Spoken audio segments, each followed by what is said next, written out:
Ce jour dédié pour l'élévation de l'âme de Suzanne Balfortuné d'Aran Zechona Livracha. À la question de Yoshua, comment savoir quand on est prêt pour le mariage? Un jeune homme ou une jeune fille? On va parler des jeunes gens plutôt, mais bon, ça va là aussi, en partie certainement pour les jeunes filles aussi. Pourquoi Dieu a-t-il créé le mariage? On en a parlé souvent, je vais rappeler rapidement ici. La Torah en parle. Le premier mariage de l'histoire, c'est Adam et Ève. Figurez-vous qu'ils étaient déjà mariés avant de se marier. Ça veut dire que lorsque Dieu a créé Adam, il a créé Adam et Ève. C'est marqué Vayivra et Adam, Zachar venekava bara otam. Dieu a créé le premier homme à son image. Mâle et femelle, il les a créés. Mais il a marqué le premier homme, il a créé. Alors en fait, les sages d'Israël disent que c'était un homme qui était homme et femme. Une partie homme, une partie femme. Et ils s'entendaient à merveille. Aucun problème de Shalom Bayit. On ne s'entend jamais, on ne s'énerve jamais, comme jamais ma main droite va s'énerver contre ma main gauche. On est le même corps. Entente parfaite. Alors Dieu dit, Lotov heyot adam levado, ce n'est pas bon que l'homme soit seul. Et c'est le Hazar Kanekdo, je vais faire une aide en face de lui. Et il sépare l'homme de la femme, et met la femme en face. Et depuis commence le problème de l'humanité. Pas à cause de la femme, à cause du fait qu'ils soient séparés les deux. Et l'homme, il est l'homme, comme écrit un bouquin dont on recommande, je n'ai pas lu, mais des gens m'ont dit que c'est très bien de le lire, même des rabbins ont dit, les hommes viennent de Mars et les femmes de Vénus. Rien à voir. C'est le... Rien à voir. Et on dit, unissez-vous et entendez-vous. Supersonique et des fois pire. D'accord? Alors pourquoi Dieu dit, ce n'est pas bon que l'homme soit seul, c'est-à-dire homme-femme collés, je vais le mettre en face. Au contraire. C'est très bien, quand ils étaient collés, tout allait très très bien, et quand ils étaient séparés, ça va plus du tout. Réponse. Le Ramban dit, Ramat Nachmanid, ne crois pas que c'est pour amener des enfants au monde, ils auraient pu amener des enfants au monde aussi comme ça. Alors pourquoi? Il dit, parce que regarde ce que dit le verset, ce n'est pas bon que l'homme soit seul. Jamais l'homme serait devenu bon. Pourquoi? Parce qu'il s'entend avec sa femme, il vit en autarcie tout seul avec elle, tout va très très bien, il fait des petits-enfants. Au bout de quelques années, ils sont 7 milliards d'habitants sur la planète Terre. Tous des hommes-femmes comme ça. Maintenant, un vient me dire tu peux m'aider un peu? J'ai besoin d'un coup de main. Pourquoi moi? On va voir l'autre. On est 7 milliards sur Terre. Je n'ai pas l'obligation d'aider l'autre. Je peux rester dans mon égoïsme, tout seul, dans ma tour d'ivoire. Je ne m'occupe pas des autres. Tu n'es pas un homme bon. Alors Dieu va créer maintenant une moitié de moi en face de moi, ma femme. Elle va me dire j'ai besoin de toi. Et moi je lui dirai j'ai besoin de toi aussi. Alors il faut qu'on se donne. Et si on ne donne pas à l'autre, explosion, pas supersonique, bombe à neutrons. Terrible. Ça veut dire, ce n'est pas bon que l'homme reste homme-femme seul, je vais l'obliger à devenir bon. Comment? Je lui mets en face un être différent. Tu dis comme ça, elle comprend comme ça. Mais j'ai rien dit, je me mets à pleurer. Qu'est-ce que j'ai fait? Et tu ne comprends même pas pour ce que tu as fait. Espèce de, moi espèce de, toi espèce de, d'accord? Et on est très mal barré. Ils ne se comprennent pas du tout. Pour que ça tienne, il faut énormément se travailler son ego pour l'écraser et commencer à donner, accepter qu'elle est différente et donner ce dont elle a besoin, que je trouve que c'est complètement crétin, d'accord? Pour moi, c'est idiot. Ce dont l'homme a besoin, la femme trouve ça complètement idiot, parce qu'elle n'a pas besoin de ça. Ce dont la femme a besoin, l'homme trouve ça idiot. Mais mon cher ami, on ne te demande pas de ce que tu penses toi que c'est intelligent, ce que pense elle qui est intelligent. Mais pour ça, il faut travailler la tête. Parce que moi, toute ma vie, j'étais avec moi-même, et ce que je pense juste, je fais. Tout qu'on me dit, non mon cher ami, tu ne penses plus, tu penses comme elle. C'est extrêmement dur. Donc en fait, la raison unique du mariage, c'est nous enseigner à travailler notre ego pour donner à l'autre. Ça veut dire casser l'ego. Casser l'ego. Être capable d'accepter quelqu'un d'autre, de lui donner, de supporter l'autre. C'est grand, l'autre avec un grand A, d'accord? C'est très difficile. Donc, ça c'est le mariage. Maintenant, si quelqu'un rentre dans le mariage, il n'est pas habitué à ça, il ne pourra pas changer du jour au lendemain. On n'est pas des crêpes. Donc, pour arriver au mariage, il faut un minimum de travail sur soi-même qui dit, ok, tu as des chances de réussir. On ne garantit même pas. Tu as des chances de réussir. Il faut aussi les deux côtés et travailler. D'accord? Et ça demande beaucoup de travail. Je veux dire la vérité, dans le monde orthodoxe, dans les bonnes familles qui éduquent bien leurs enfants, c'est beaucoup plus facile. et Baruch Hashem, il y a beaucoup de shalom, parce que les enfants, dès qu'ils sont petits, sont habitués à se travailler. On leur enseigne dès qu'ils sont petits à céder à l'autre, à pas dire des vilains mots, à pas s'énerver, à donner. Et en plus, ce sont des grandes familles, donc d'habitude, quand il est tout seul dans sa maison, ben, c'est le roi. Dès qu'il y a 2, c'est déjà plus dur. Mais dès quand on est 8, 7, d'accord, 14, alors tu es obligé d'être habitué à donner aux autres. Donc d'habitude, c'est beaucoup plus facile. Dans le monde occidental, habituel, même, on va dire, religieux à la française, bien, mais pas super orthodoxe, d'accord, on est habitué, moi, encore moi. Toujours moi, d'accord. Le monde occidental éduque moi et moi. Le mariage, c'est plus moi, barrez-moi, j'existe pas, rien du tout. Paillasson et pigeon. Très dur. Donc, il faut commencer à faire ce travail. Accepter, et dans la vie, il y a des situations, sans cesse, on doit s'écraser. Accepter, s'écraser, supporter, céder, C-E-D-E-R. Comme ça, quand vient le mariage, où tout sera à la puissance 10, pas 10 fois pire, puissance 10, ça veut dire que, et c'est très simple, pourquoi? Parce que, ici à l'Échia, par exemple, bon, déjà une vie en communauté, t'as froid, ton copain il a chaud, il ouvre la fenêtre en plein hiver. T'es fatigué, tu vas dormir, il revient maintenant 1h du matin, il prend sa douche. T'es super sensible au bruit, il ronfle. D'accord? Ça c'est encore gentil. Des fois, il est casse-pied, d'accord? Il t'envoie balader. Et toi, il fait de la musique, d'accord? La mauvaise musique en plus, d'accord? Aux heures où il ne faut pas, etc. Il fait des mauvaises odeurs, enfin, toute ta vie en communauté, d'accord? Et moi, le gars, il va ouvrir, il va prendre un bouquin là-haut, il marche avec ses pieds sales sur ton oreiller, d'accord? Tout ce que tu veux comme possible imaginable. Ok, qu'est-ce que tu fais? Tu te travailles, le rabbi a dit, il doit me marier, allez, je m'écrase. Mais tu dis quand même un minimum quand il y a quelque chose qui ne te plaît pas. Parce que... Choum, d'abord, rien. Tu vas exploser. Si tu dis... Pas explose, implose. Entraînement au mariage, c'est faux. C'est faux ce que tu dis. Ah bon? Moi, quand j'étais jeune, on m'a toujours éduqué. Quand on nous fait du mal, ça crée chez nous une agressivité. C'est ça. Et quand on la garde, c'est mauvais, ça esquinte, donc il faut la dégager. Et si pas sur le type, alors va et tape dans un coussin, d'accord? C'est archi faux. J'ai été éduqué comme ça, j'ai été éduqué toute ma vie sur ces trucs psychologiques bidons, c'est archi faux. Comment on évacue? On se retient, on souffre en silence, on implose, et au bout d'un moment, ça ne nous fait plus rien. Ouais, mais si c'est un problème récurrent, par exemple, au bout d'un moment, enfin, s'il y a des non-dits, il y a des choses qui ne vont pas s'améliorer, vous voyez ce que je veux dire? Alors on va essayer de régler les problèmes, on va voir, mais le fait maintenant de répondre et de laisser, il y a une partie animale chez nous. Plus tu la retiens, plus elle se calme. Il faut l'éduquer, il faut la dompter. C'est un animal, tu as un fauve chez toi. Plus tu donnes la liberté, ben, il prend ses habitudes. Et après, tu es fichu au mariage, donc rien du tout. Tu peux lui parler, mais pas quand tu es énervé. Demain matin, hein, tu lui dis, écoute, je t'adore. Tu es vachement sympa, je suis très content d'être dans la chambre. Parce que ça ne te dérange pas, quand tu vas prendre tout ça, monte pas sur mon oreille avec tes pieds sales. D'accord? Tu comprends que c'est pas très fort. Je dors, puis je... Hein? Sur le moment, tu dis pas, même si c'est dit calmement. Regarde, je ne sais pas si moi j'aurais rien dit. Je dis ce qu'il faut faire. Ne me prends pas au mot, parce que moi je ne suis pas un sadique non plus. Mais, hein? Si moi je suis un peu sadique, j'essaye, toi aussi t'essayes, ça se peut. Merci, tous ceux qui ont dit ça auront deux desserts dans ta chaîne demain matin. D'accord? Donc on essaye, d'accord? Attends, il y a la théorie et il y a la théorie et il y a la pratique. Attends, théoriquement, oui, tu te la fermes parce que qu'est-ce que tu vas réagir maintenant? Quand tu réagis pas gentiment. Tu l'attaques le type. Attends, il a aussi son ego, donc c'est ton tigre là, ton fauve qui est chez toi, qui l'attaque. Il a aussi un fauve. Dès qu'il s'est attaqué, ça réveille son fauve aussi. Et moi, tu te rasques ou je te fous une tarte? Une tarte? Non seulement tu montes sur mon truc, une tarte, mais et ça commence et terminé. Voilà. Parce que tu as attaqué son ego. Donc son ego, il réagit.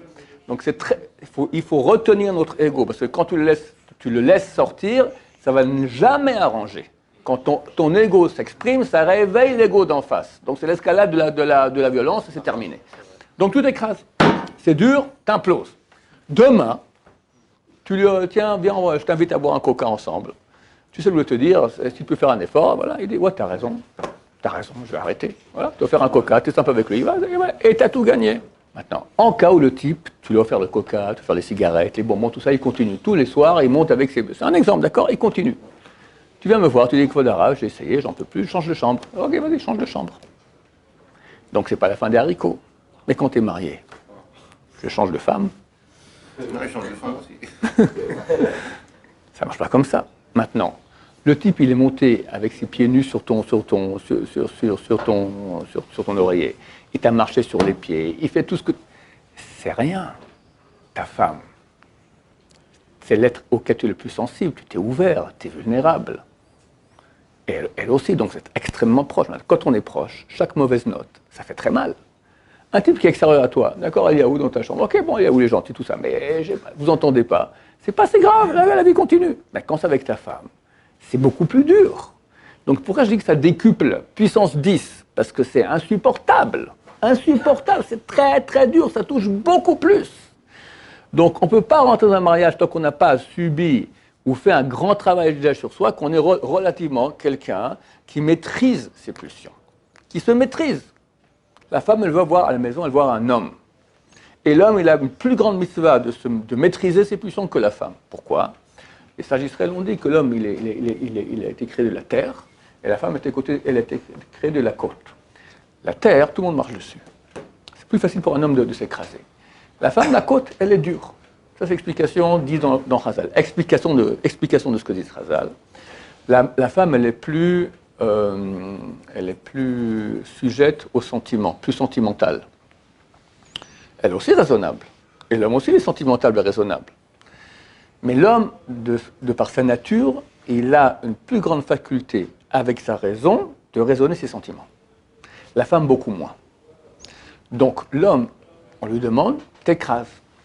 Mais mes sentiments montent sans cesse. Et, je ne suis pas un pigeon, je ne suis pas un machin, il y a des limites, machin. Tu es capable de faire ce travail beaucoup plus. La femme aussi doit le faire. Mais toi, tu as plus de facilité qu'elle. Elle, preuve en est, c'est une histoire très connue. Il y a une histoire. D'accord? Tu l'as traité, qu'est-ce que j'en sais, moi? Tu as traité son père de sale type. Et ça fait une histoire terrible. Bon, après une semaine qu'on ne se parle pas, tu l'invites au restaurant, tout ça. Ok, Merhila, je m'excuse, je me suis emporté, machin, tout ça. Ok, c'est bon, Merhila, tout revient dans l'ordre, on s'aime bien, tout va très bien. 5 ans plus tard, de nouveau bagarre. Et en plus, tu as traité mon père de sale type. Mais je ne comprends pas. C'était il y a 5 ans. Jean Merhila, je t'ai acheté un manteau, je t'ai acheté une bague, je t'ai au restaurant. Ça va, le problème, il a été résolu, le dossier est classé. Pourquoi elle ressort le dossier? Parce que c'est vrai que du point de vue rationnel, le dossier est classé. Mais du point de vue émotif, pas du tout.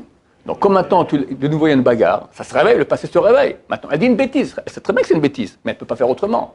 En plus, tu as traité mon père de sale type, ça revient. Et toi, ça te met hors de toi. Je comprends. Qu'est-ce que tu mets ça sur le tapis maintenant? C'est un dossier réglé, terminé. C'est la preuve que la femme, elle est sentimentale et pas raisonnable. Donc c'est à l'homme de faire plus d'efforts que la femme. Ce n'est pas une autorisation pour les femmes de commencer à dire bon, je fais tout ce que je veux et terminé. L'autre, elle doit s'écraser. Mais l'homme, il a plus de facultés dans ce sens-là, et c'est pour ça que la femme va respecter l'homme. Parce qu'elle verra qu'elle est plus par les sentiments, et des fois elle ne se maîtrise pas, et elle voit que l'homme, il reste de marbre. Elle lui fait guili, elle est... Ça, c'est un homme. Un homme, c'est pas quelqu'un qui tape sur le poing avec la femme va me chercher à manger, d'accord? C'est un type qui sait s'écraser. Ça, c'est un homme. Ça, c'est un homme. Maintenant, je ne dis pas qu'il faut s'écraser sur tout, on accepte tout. Je dis quand il y a la crise et que tu vas réagir parce que tu réagis, ça veut dire que ce n'est pas une action, mais une réaction. Ça veut dire que ça vient de ton ventre et de ton fauve, et ton tigre qui a de ton ego en 2 mots. Alors là, tu te retiens, il faut se retenir. Parce que quand l'ego va sortir, ça va faire amener que la violence. Elle va réagir aussi, etc. Donc tu te retiens. Et tu emmagasines l'agressivité. T'emmagasines. Plus tu apprends à emmagasiner, moins il y en aura. Moins il y en aura. Demain, après-demain, quand ça s'est calmé, comme avec le jeune homme et le coca, tu invites ta femme au restaurant, ou un truc sympa, voilà, tu dis, c'est chérie, on s'énerve pour ça, c'est bête, moi je t'adore, tu m'adores, viens avec mon problème, qu'est-ce que tu penses aussi, ça, comme ça, voilà. Si on s'énerve de nouveau, ok, bon, je vois que reste ton cas, on en parlera une autre fois, on essaie de voir. Mais d'esprit intelligent à esprit, sans réaction de l'estomac, sans l'ego qui rentre là-dedans. Tu comprends? Et même quand on discute gentiment, il y a aussi des fois tu as tort. Il faut dire, oui, tu as raison. Pas facile, hein? Pas facile. Vous avez dit, c'est quoi? Il y a les besoins de l'homme et de la femme. Je raconte une histoire, parce que j'y pense maintenant, une très belle histoire. Alors, je commence à Auerbach, c'est le grand de la génération. À l'époque, c'était une des yeshivas les plus prestigieuses en Israël, c'était la yeshiva de Kol Torah. Et on recherchait un Rosh Yeshiva. Il y avait plusieurs candidats. Et un des candidats, c'est le Rav Shimon Zalman Auerbach. Donc ils l'ont invité pour un examen de Torah. Des rabbanim super forts, d'accord. Il va là-bas, il revient à la maison. Sa femme lui dit, alors comment c'était? Je crois pas que... Ils vont choisir. Ils m'ont posé des questions et je n'ai pas su quoi répondre. Bon, allez, tant pis. Quelques minutes plus tard, on tape, tac, tac, tac, délégation qui rentre. Kvod Harav, on est heureux de vous annoncer, vous avez été choisi pour être le Rosh Yeshiva de Kol Torah. Mazal Tov. Il dit, mais je ne comprends pas. Je n'ai pas su répondre. Exactement. La réponse qu'on vous a posée, il n'y a pas de réponse. Et lui a dit, oui, c'est vrai. J'avais pensé à plusieurs sortes de réponses. C'était pas émettre. Je préfère dire, j'ai pas de réponse. C'est pour ça qu'on vous a choisi. Quelqu'un qui accepte de dire qu'il ne sait pas et qui perd peut-être à cause de cela l'occasion d'être le Rosh Yeshiva, ça c'est quelqu'un comme ça qu'on veut. Quelqu'un qui est prêt à écraser son ego, à reconnaître la vérité. C'est un effort, c'est un effort. C'était un grand de Torah. Quand il est rentré chez eux à la maison, il arrangeait un peu les habits comme ça, il se mettait très bien. Comme ça. Un élève lui dit, mais pourquoi Kvod Harav? Je vais maintenant rencontrer la Shrina. Chez moi à la maison, il y a une entente parfaite avec ma femme. Et partout où il y a une entente avec la femme, il y a la présence de Dieu qui vient. Je rentre voir la présence de Dieu. Quand sa femme est décédée, et en face du corps, il a dit, il y a une coutume, on demande pardon aux défunts, tout ce qu'on a fait du mal. Je ne lui demande pas pardon. Parce que je n'ai jamais rien fait à ma femme qui ait besoin que je demande pardon. Qui peut dire ça devant le corps de sa femme, là, mort? C'est un homme d'envergure énorme. Alors, je ne dis pas qu'on est comme lui, mais il faut tendre vers arriver à ne jamais blesser son prochain, et il y a le seul moyen de le faire, c'est apprendre à s'écraser. S'écraser, s'écraser. Et à notre génération, fois 1000. Fois 1000. C'est la source de tous les problèmes. Au Jushon Baït, ça touche tout le monde, c'est terrible. Pourquoi? Ego, ego, ego, ego. Vas-y, écrase-toi. Mais elle ne peut pas toujours être le pigeon. Je te dis, maintenant, écrase-toi. Demain, tu lui parles. Demain, tu règles le problème gentiment, et ça ira très très bien. Oui. Quand vous dites ça, c'est-à-dire que vous pensez qu'on doit des fois dire à notre femme, oui, t'as raison, même si on ne le pense pas, et même si après on va pas régler le problème calmement. Des fois, il faut, même quand on n'a pas raison, même quand on a raison, dire c'est elle qui a raison. Tout dépend de quel cas. Même quand on parle, même après on se parle calmement. Des fois, on doit aussi céder. On peut pas, des fois, c'est deux. Ouais, tu peux pas. Je sais pas qu'est-ce que j'en sais moi. Elle veut faire une dépense. Toi, tu veux pas. C'est difficile. Mais tu vois qu'elle est très envie. Allez, ok, on rentre dans le problème. Tu peux. Ouais. Tu déciderais, mais tu t'écrases. Tu t'écrases, mais ça vaut la peine. Moi, je parle surtout dans le monde de la crise. Pas quand on est en train de parler maintenant de voir qui a raison calmement. Au monde de la crise, quand c'est l'ego contre l'ego. Là, tu te la fermes complètement. Tu ne dis pas, tu as raison. Tu dis, écoute, je vois que tu es énervé. Moi aussi, je pense que je risque de m'énerver si j'en parle. Ça rien qu'on en parle maintenant. Viens, on repousse ça un peu plus tard, quand on sera les deux plus calmes. Voilà, c'est tout. Elle dit, non, je veux maintenant. Je dis non, parce que si c'est maintenant, ça va être la bagarre, je ne veux pas me bagarrer avec toi. Je t'adore, tu étais ma femme adorée, je ne veux pas me bagarrer avec toi. D'accord, voilà, c'est tout. Mais si tu m'adores, je veux qu'on parle maintenant. Ouais, mais tu vois bien que tu n'es pas calme. Et quand tu n'es pas calme, tu commences à... Moi aussi, je reste calme, mais ça commence à monter. C'est dommage, c'est dommage. Tu veux vraiment la bagarre? Bon. Je vais une fois lui faire l'exemple, d'accord? Il n'y a pas de problème à dire que... Il n'y a pas de problème à quelque part, à lui mentir dans... Tu mens pas! Non, mais dans le fait de lui dire... Non, mais moi je parle d'avocate de ça, de dire t'as raison.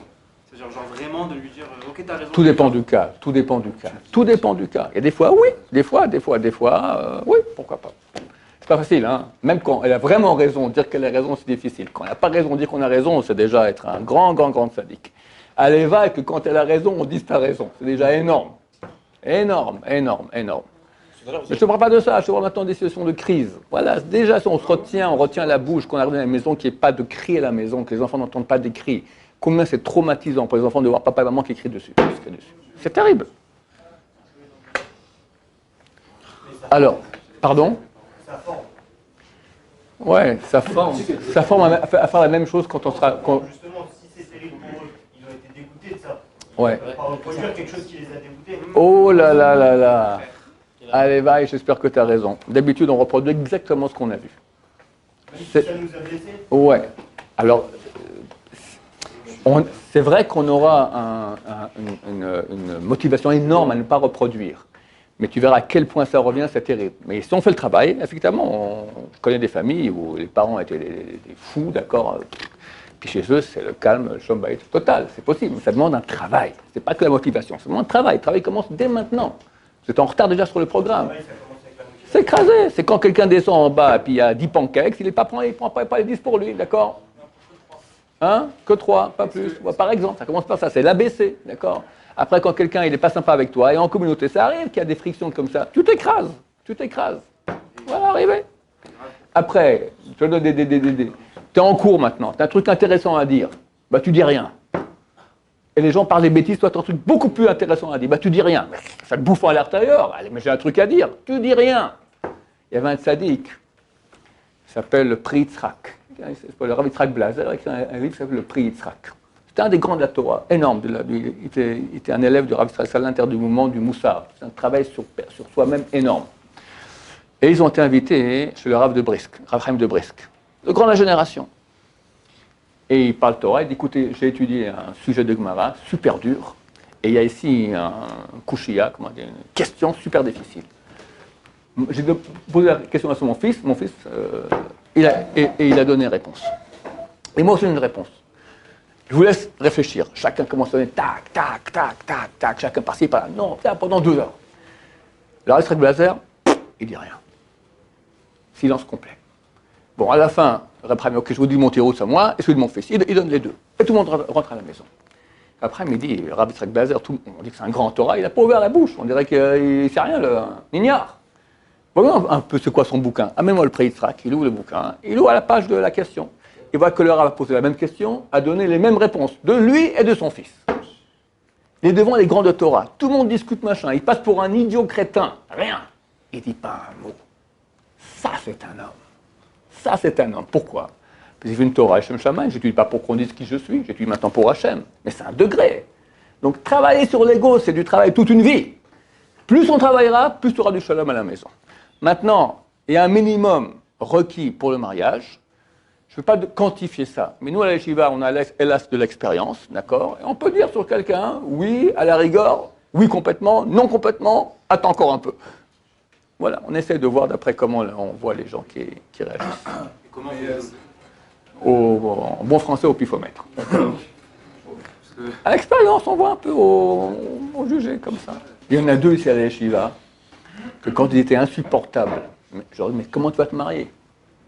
Eh bien, les 2 sont mariés, et j'ai appris cette semaine que les 2 sont divorcés. J'ai dit au type qui m'a dit ça, je lui ai dit, Chacham Adif Minavi. Un sage est plus grand qu'un prophète. Je ne suis pas prophète.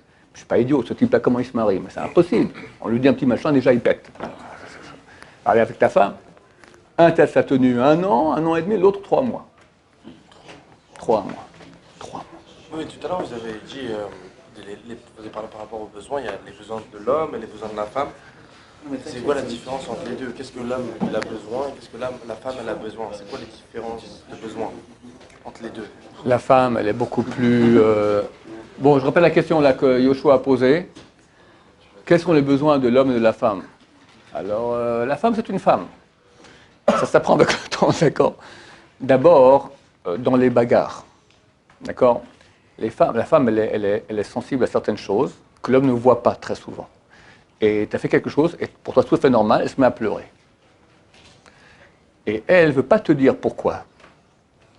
Tu es censé comprendre. Tu poses la question, mais je ne comprends pas, j'ai rien fait. C'est encore pire. Tu dis, t'es un crétin fiti. C'est un exemple. Là. Moi, je vous dis, c'est quoi, par exemple, ce qu'elle a besoin, la femme que... Regarde, Vous voyez ce que je veux dire? comme j'en ai parlé un peu Shabbat ici, tu n'étais pas là. Je ne sais pas que ça ne va pas être considéré comme une chose misogyne, mais en tout cas, comme Dieu a créé la femme après la Torah, pour la femme, c'est super important qu'elle rende heureuse son mari. Pour un homme aussi. Mais ce n'est pas son grand but dans la vie. Une femme, oui. Le carriérisme pour la femme, c'est une chose assez nouvelle et étrangère. La carrière de la femme, c'est s'occuper de sa famille. Et que tout le monde soit heureux dans sa famille, notamment son mari. L'homme, il a ses buts dans la vie, à monter cette boîte, etc. Puis il y a sa femme qui est là pour l'aider, c'est clair. Le Rambam me dit, il ne faut pas que l'homme soit triste. Dans le pauvre, il était à l'employé, son directeur lui a dit aujourd'hui, vous êtes un triple idiot. Sur la route, il s'est fait arrêter par un flic, il a eu un PV, il rentre à la maison, en boîte aux lettres, il y a la feuille des impôts, il rentre à la maison, il n'est pas très content. Ça, je te dis, c'est un truc connu. Ouais. La femme, elle est touchée. Et c'est pas à cause de toi. Regarde ce qui m'est arrivé. Vu que toi, tu es triste, elle, quelque part, même si rationnellement elle comprend que c'est pas vraiment, au niveau sentimental, elle le vit comme si elle n'a pas réussi sa mission. C'est un trop plein de recette, si on peut dire ça comme ça. En tout cas, elle comprend que quelque part, elle a manqué. Elle est triste de cela. Donc, tu rentres à la maison, tu affiches un grand sourire, et on ne blague pas, parce qu'elle voit très bien que c'est un faux sourire. D'accord? Voilà, tu peux lui dire, il y a eu ça, mais je suis très content de te voir, et voilà, ça, c'est un exemple, par exemple. OK? Maintenant, elle est beaucoup plus sensible, la femme. Elle est sentimentale, donc il lui faut tout le monde sentimental. Nous, à la rigueur, sortir au resto avec les chandelles de temps en temps, à ton anniversaire, elle a oublié de t'offrir un cadeau. Bon, ça va, la vie continue. Avec la femme, c'est la fin des haricots. D'accord? Comment t'as oublié mon anniversaire? Moi, j'ai oublié, écoute, c'est pas grave. Ça ne se fait pas. Un exemple parmi des milliers d'autres. L'attention. L'attention, mais L'attention d'une chose qui sont importantes pour les femmes. C'est ça, Une femme, par exemple, elle veut que sa maison soit belle. Il faut que tu vois ça. Tu rentres à la maison, elle met un nouveau rideau, tu vois même pas. Une nouvelle robe, tu vois même pas. Alors un homme, il ne voit pas. Il s'en fout complètement ni du rideau, ni de la robe. Mais pour elle, c'est important. Donc tu dois donner l'importance, ce qui est important à ses yeux. Ça s'appelle faire attention à l'autre. Je vois pas comment on peut se travailler dans ça, enfin dans ces choses-là. On fait une formation pour le mariage qui explique un peu, grosso modo, c'est comment la femme, ça C'est fonctionne. une question de midot, ça, c'est genre vraiment. C'est ça, c'est autre chose. Ouais, c'est une formation. On comprend c'est quoi la femme aussi, absolument. Baruch Adonai, l'olam, amen, amen.